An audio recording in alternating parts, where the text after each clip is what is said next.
Mia and Tia have many different variants. Which is your favorite design? Nurse Mia and Tia from the hospital scene in Rescue Squad Mater. They have masks on and are designed to look like nurses. Their license plates read are N Mia and are in Tia, so you can tell who is who. Dalmatian Mia and Tia. These are also from Rescue Squad Mater. They have fire hats on and they appear in the Tall Tale episode when Mater saves Lightning from the burning building.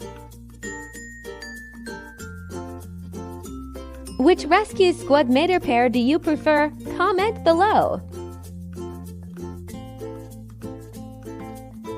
Dinoco Mia and Tia from the Dinoco Daydream set. Do you have this to pack?